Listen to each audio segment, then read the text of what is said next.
Hello, and welcome to a special edition of Up Close on METV. I'm Charles Clapsaddle, station manager for Manatee Educational Television.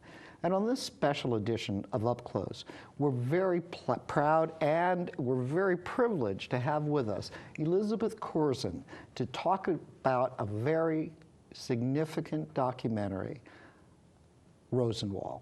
First of all, Elizabeth, I want to thank you very much for joining us today, taking time out of your busy schedule. And I must say that not only are you here to talk about this wonderful film, but you in your own right are an award-winning author, editor, and publisher. And you have your book here with us. Can we see your book? You can hold it up and tell us a little bit about that first. Well, this is titled Shade in the Sunshine State, Reflections on Segregation in Florida.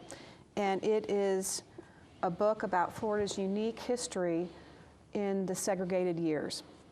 Now, you were mentioning just a few minutes ago that, no one really thinks of Florida as being like a segregated state. You think of Mississippi and Georgia and all those deep South states, but Florida has its own unique history, and you've documented it in your book. Yes, and Florida, in terms of custom and by law, Florida was as Deep South got.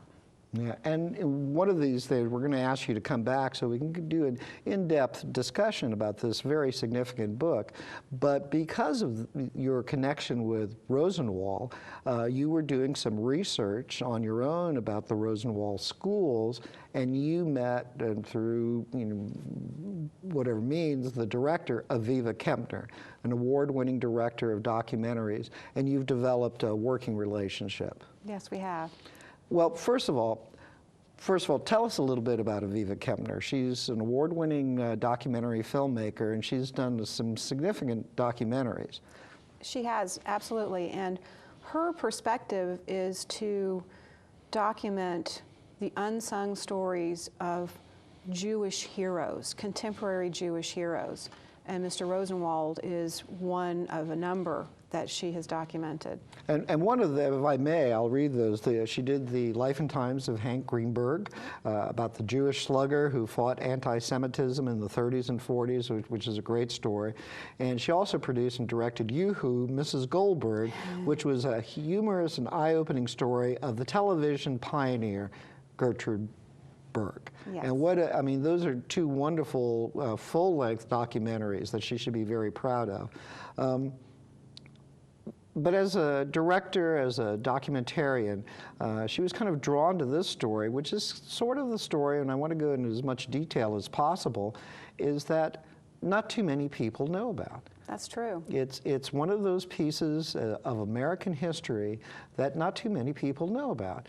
And tell us who Rosenwald was. And came as a surprise to me because Rosenwald, played a very significant part in American business. He did. He was the CEO of Sears Roebuck.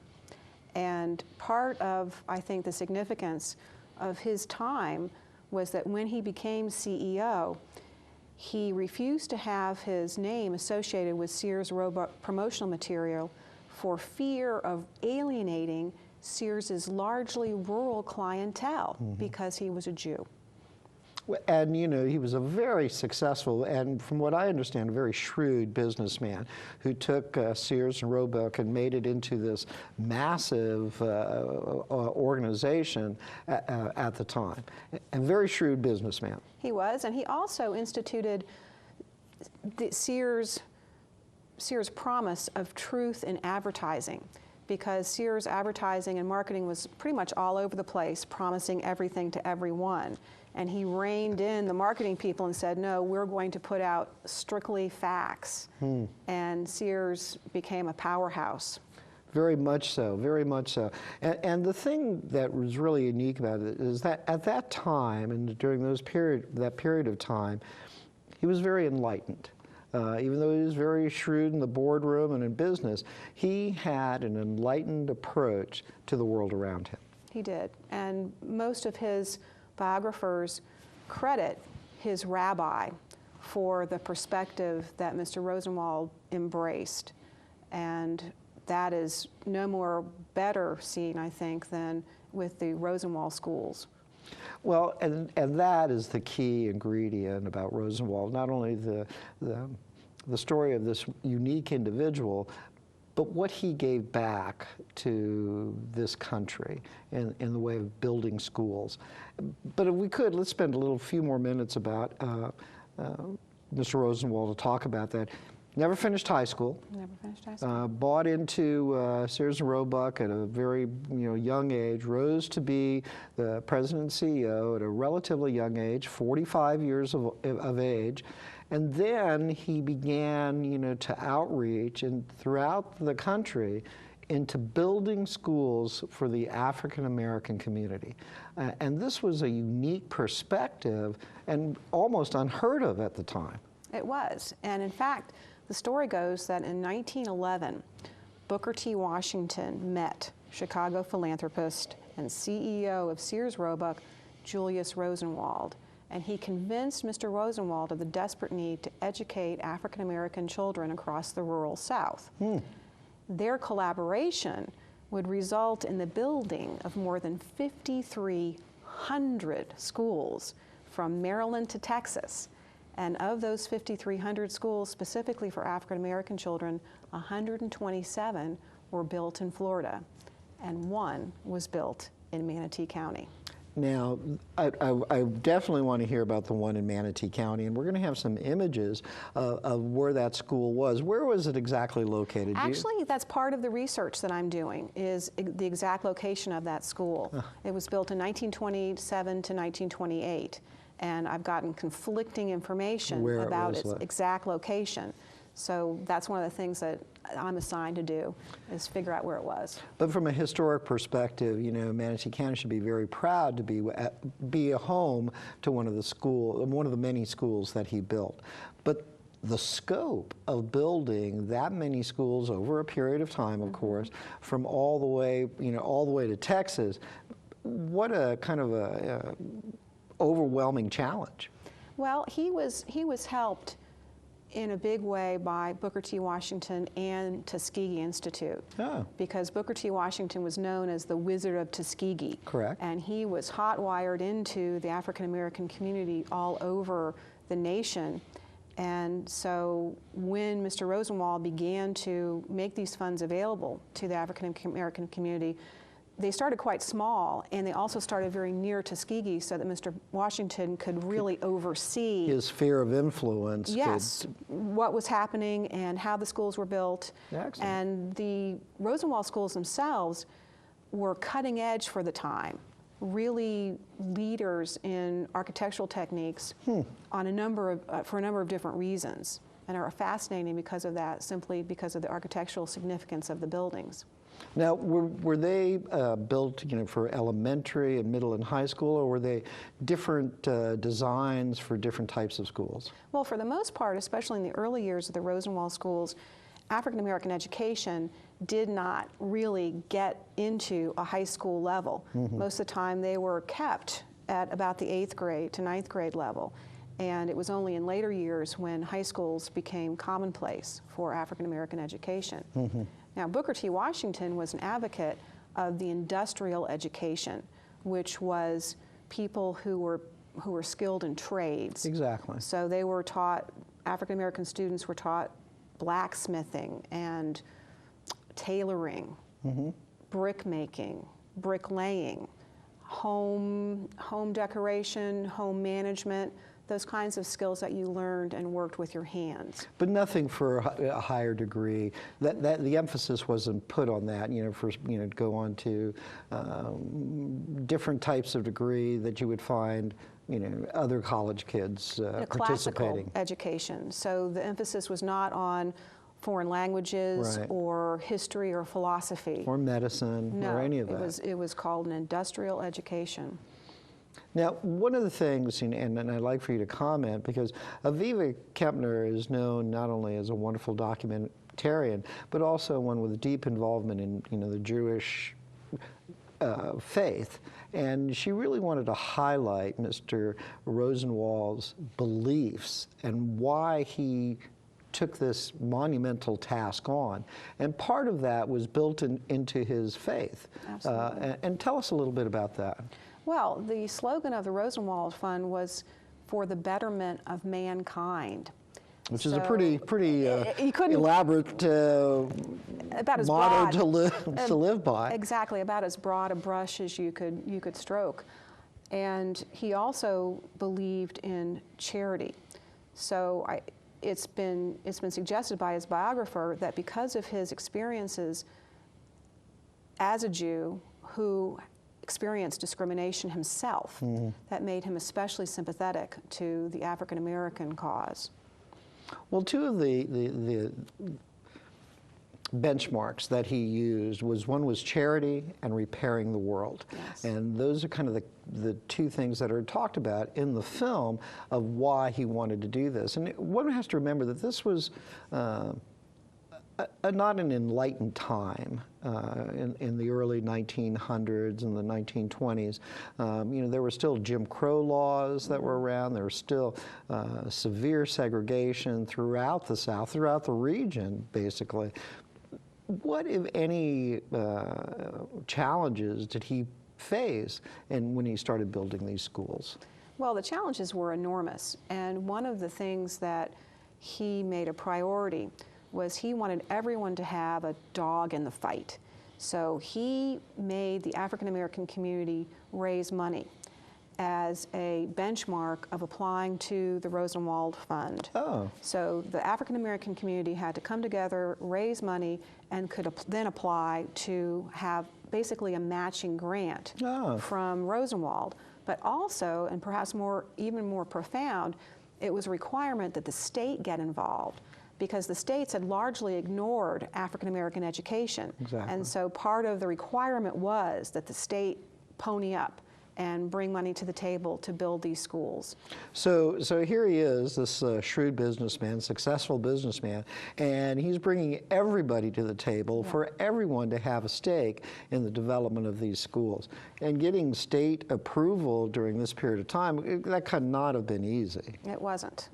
But he was someone who believed, along with Booker T. Washington, that in order to be successful, someone had to have a stake in the success of the project. And in fact, his first donation, he was promptly made a trustee of Tuskegee. And Booker T. Washington probably imagined a large check coming his way.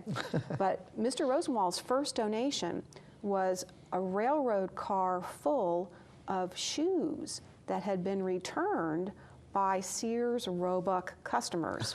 So this carload of shoes arrives at Tuskegee, and what does Booker T. Washington do? He does not distribute them wholesale to anyone who fits, if the shoe fits. Right. He actually charged the students for the shoes. So you see, again, everyone has a stake. Everyone has a dog in the fight. And also, too, it must have created, and I think, throughout the film you'll probably see this, a sense of pride and a sense of ownership for these communities and neighborhoods where these schools, where none existed before, these schools were being done because of the fact that everyone had a share in it. Absolutely, and blacks and whites took ownership and became responsible for the success of the schools. Well, one of the things, and I'll ask you to comment that, and one of the things that is mentioned here is that his philanthropy, his social activism through the years was enormous. He gave that. He donated throughout his lifetime almost $62 million in gifts and construction costs. 62 million in that time frame equated to this time frame, it must have been staggering. People have suggested that it's close to $1 billion, with a $1 billion in social philanthropy during his lifetime. It's an incredible amount. And the number of schools, too, throughout his efforts continued to grow. I'm sure it started off with a very modest number of schools, but it continued to grow because of the success and the acceptance of how these schools were benefiting the communities of which they served. Absolutely. So, and getting all the way to Texas, that must have been, you know, an enormous step as well.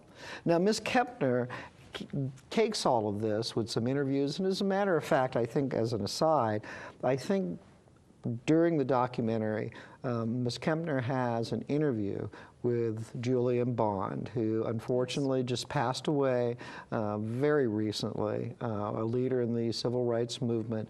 But Mr. Bond talks, you know, very, very highly about the significance of the Rosenwald schools. Yes, and I have heard, and I think this is very true, that the kinds of skills that the African American communities learned and honed during the organization in preparation for the schools were observed by their children and grandchildren. And it was their children and grandchildren who were the movers and shakers during the civil rights movement. So you can say that the grandchildren of the people who attended these Rosenwald schools were the leaders of our modern civil rights movement. And you know, which would kind of lead me to my next question. There's a list, an extensive list of prominent alumni and educators who have attended the Rosenwald schools at some point in their lives, but have moved on. Is the playwright George Wolfe, the poet Maya Angelou attended, John Lewis, U.S. Representative John Lewis, Pulitzer Prize winning author Eugene Washington, Robinson of the Washington Post, ancestors of Loretta Lynch, the U.S. Attorney General, and law professor Anita Hill. Yes. So it's pretty extensive. And these people have played a significant part in the fabric of American life. So the Rosenwald schools were really an influence as these people continued, you know, their contributions to the United States. Absolutely, and one Floridian who was the recipient of a Rosenwald Fellowship was Zora Neale Hurston. So, and also Ralph McGill, who was a very prominent anti-segregationist columnist from the Atlanta Constitution, very influential. So not just black people were recipients of Mr. Rosenwald's beneficence, but also white people as well. Well, the great thing about, you know, these Rosenwald schools, and as I mentioned at the very beginning, this is something that I think, you know, people that were involved and engaged in the schools and know about them, they know that history and are very, very kind in considering the generosity of Mr. Rosenwald.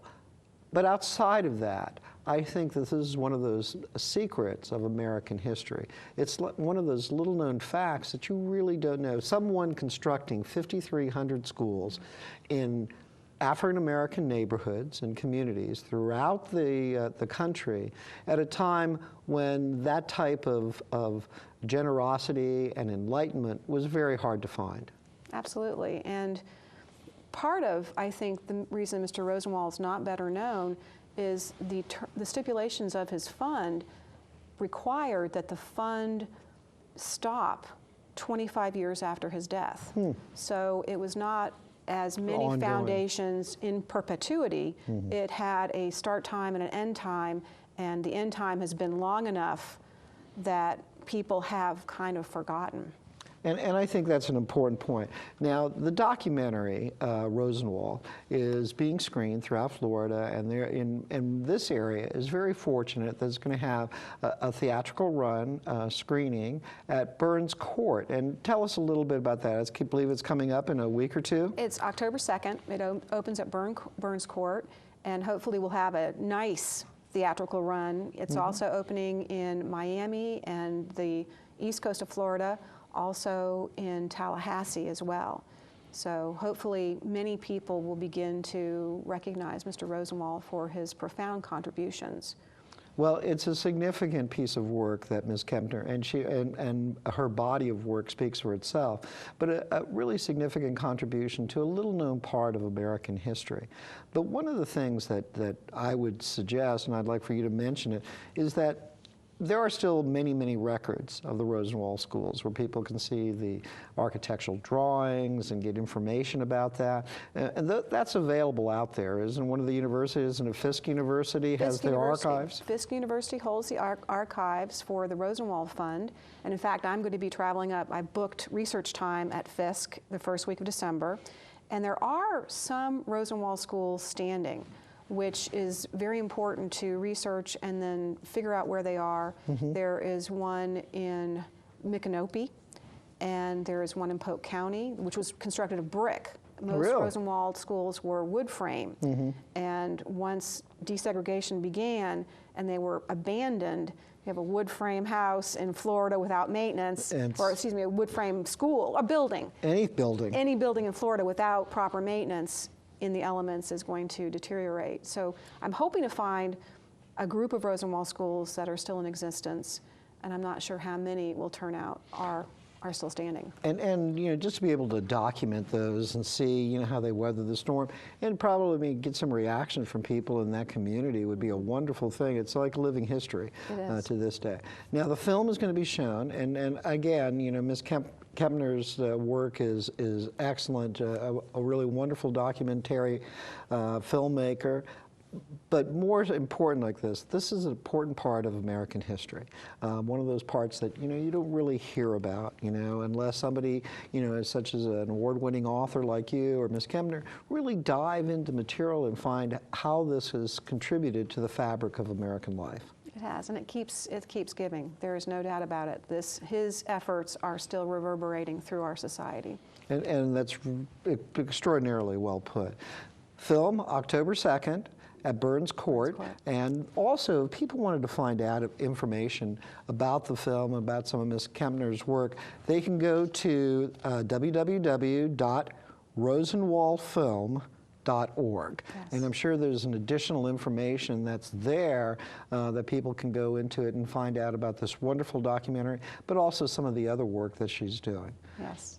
So what do you want people to take away from this film, Liz? What do you think is the significance that when people have seen this, what do you want them to walk away with?